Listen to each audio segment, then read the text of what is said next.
श्री गणेशाय नमः. संपूर्ण महाभारत मराठीमध्ये भाग 41. सारा मंडप स्तब्ध होते.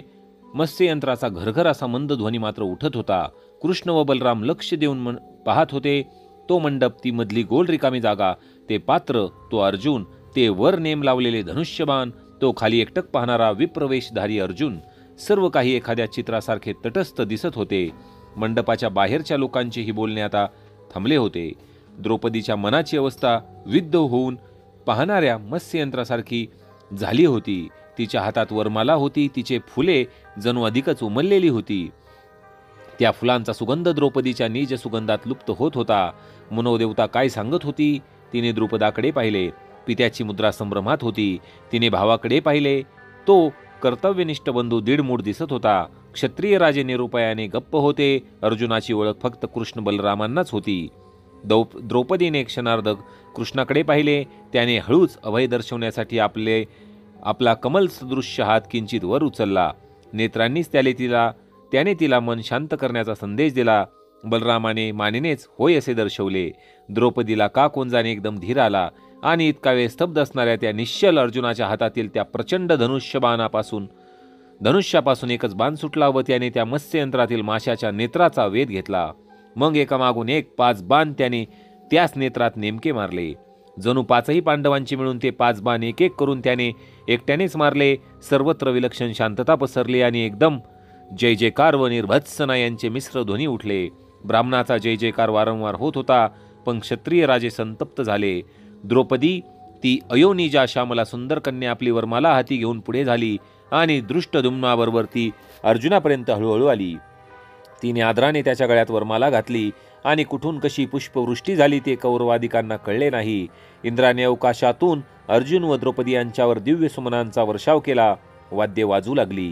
मांगल्य व वीरता यांचे सूचक पडघम वाजू लागले. आणि इकडे क्षत्रिय राजांनी अर्जुनाला आव्हान दिले.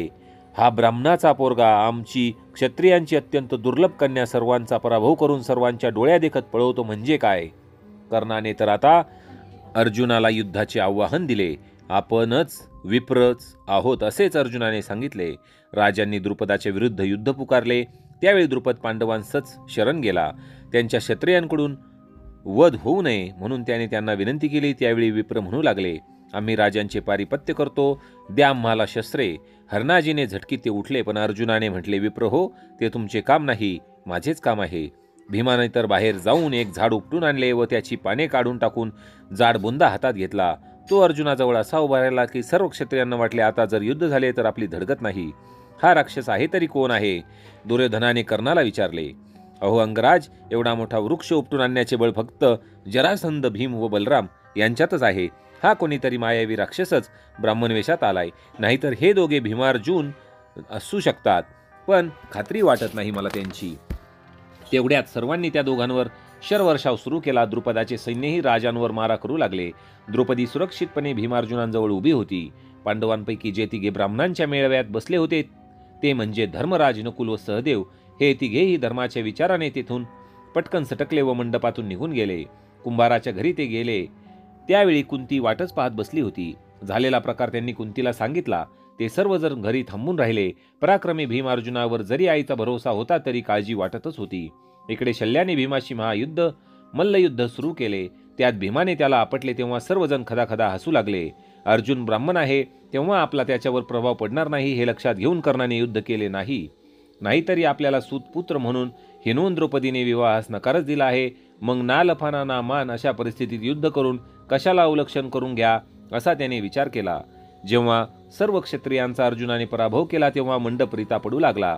त्यावेळी नगरातील मार्ग पुन्हा धावपळ करणाऱ्या वीरांनी व इतर बघ्या लोकांनी भरून गेले. द्रुपद नगरीत आता काय राहायचे असा विचार करून कित्येकांनी रीतिरिवाज विसरून तात्काळ नगरीतून आपल्या देशात जाण्यासाठी रथ हाकले आणि द्रुपदाचा व दृष्टद्युम्नाचा निरोप घेऊन भीम व अर्जुन द्रुपद कन्येला घेऊन निघाले. त्यावेळी मंडपातून बाहेर जाणाऱ्या लोकांनी त्यांच्या भोवती अतिशय गर्दी केली. कृष्णाने आपल्या मधुरवाणीने कित्येक राजांची समजूत काढली.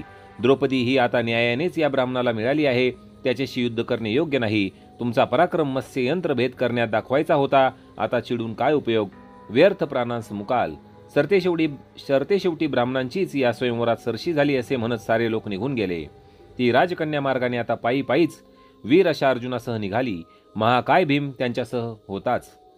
वाटेत ठिकठिकाणी लोक आश्चर्याने वारंवार त्या सुंदर द्रुपदीकडे व भव्य दक्त अर्जुनाकडे पाहत उभे राहिले. सायंकाळ होत आली होती. आकाशात मेघांची दाटी होत होती. स्वयंवराची गडबड विरत होती. नगरीतून ते घरी आले तेव्हा सर्वत्र शांतता पसरली होती. घरोघरी द्वीप प्रज्वलित होऊ लागले होते. अर्जुनाबरोबर कित्येक ब्राह्मण घरापर्यंत आले होते. ते नंतर परत गेले. आई भिक्षा आणली आहे. अर्जुनाने आनंदाच्या भरात बाहेरूनच आईला हाक मारली आणि गमतीने म्हटले.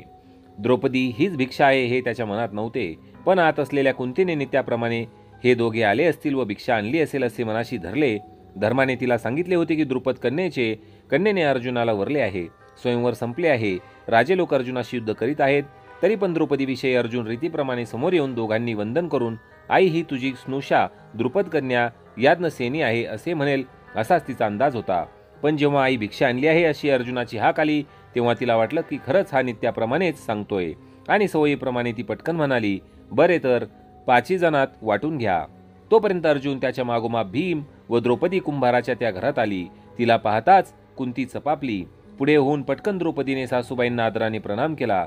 कुंतीने काय सांगितले त्याचा अर्थ लक्षात घेऊन अर्जुन म्हणाला, आई ही नेहमीची भिक्षा नाही. ही द्रुपद कन्या आज स्वयंवरात जिंकून आणली आहे. अरे बाळांनो, बाहेरून असे मोघम बोलताना नि पहा कसा अधर्म होतो. ही भिक्षा का 5 जणात वाटून घ्यायची? थांबा, युधिष्ठिरालाच विचारते. युधिष्ठिरा, मी आता या अर्जुनाला आतूनच म्हटले भिक्षा आणली आहे ती 5 जणात वाटून घ्या. पण ही द्रुपद कन्या म्हणजेच आजची भिक्षा आहे हे मला नंतर कळाले. आता ही जर 5 सेवन करायची तर पापामुळे हिला तिर्यक जीवनी जन्म घ्यावा लागेल. बरे, माझे भाषणही खोटे ठरू नये असे वाटते मला. उपाय काय याच्यावर? आपल्या संभ्रमित मातेचे ते उद्गार ऐकून धर्मही विचारात पडला. पण अर्जुनाने बाहुबलाने जिंकून आणलेली ही कन्या त्याचीच भार्या होणे योग्य असे वाटून त्याने म्हटले, अर्जुना, आईचे म्हणणे एक वेळ व्यापक धर्माच्या दृष्टीने बाजूस ठेवूया. तू हिला जिंकलेस तेव्हा तूच हिच्याशी विवाह लावावा. द्रौपदी एका बाजूला उभी होती. आपल्यामुळे या विप्रवेशधारी वीरांवर फारच अनवस्था प्रसंग येत आहे हे तिने ओळखले, पण ती दोलायमान चित्ताने तशीच गप्प राहिली. भीम, अर्जुन, नकुल, सहदेव, धर्म सर्वजण तिच्या रूपाने मुग्ध झाले होते. ऐन तारुण्यातील उत्कट भावना व एवढी त्रिभुवन सुंदरी प्रतिलक्ष्मीसारखी श्यामल द्रौपदी आपल्यासमोर आहे ह्यामुळे त्यांच्या मनाची चलबिचल होत होती. कुंतीने म्हटले तेही प्रत्येकाच्या मनात अभिलाषा उत्पन्न करत होते. भावात तेढ नको होती. संकटातून कसे बसे सुटून केवळ ऐक्याच्या व युक्तीच्या बळावर 5ही जण मातेसह गुप्तपणे राहत होते. धर्माला उद्देशून अर्जुन म्हणाला, दादा, प्रथम ज्येष्ठांची विवाह मग माझा. आपणच हिच्याशी विवाह करावा. धर्माने सर्वांच्या मुद्रा व हावभाव एका दृष्टीत टिपून घेतले. द्रौपदीसाठी प्रत्येकाच्या मनात खळबळ उडाली होती. तो पूर्ण विचार करून म्हणाला, अर्जुना, मातीची आज्ञा म्हणून आता आपण 5ही जणांनी ह्या द्रुपद कन्येशी विधीपूर्वक विवाह केला पाहिजे. शिवाय ही गतजन्मीची ब्राह्मण कन्या शंकराला प्रसन्न करून तिने 5 वेळा पती देही म्हणून वर मागितला व पुढच्या जन्मी तू 5 पतींची पत्नी होशील व तरीही अगदी सती साध्वी म्हणून वंदनीय होशील असे भगवान शंकरांनी तिला सांगितले. अशी गोष्ट व्यासांनी आपल्याला सांगितलीच आहे, म्हणून मातेची आज्ञा प्रमाण मानावी. अरे पण बाहेर कोण आले आहे? पायांची चाऊल ऐकून धर्म म्हणाला. तेवढ्यात कृष्ण व बलराम त्या घरात आले. येता क्षणिक कुंतीला त्यांनी नमस्कार करतो हं आत्या असे म्हणून नमस्कार केला आणि धर्माच्या चरणीही त्यांनी नमस्कार केला.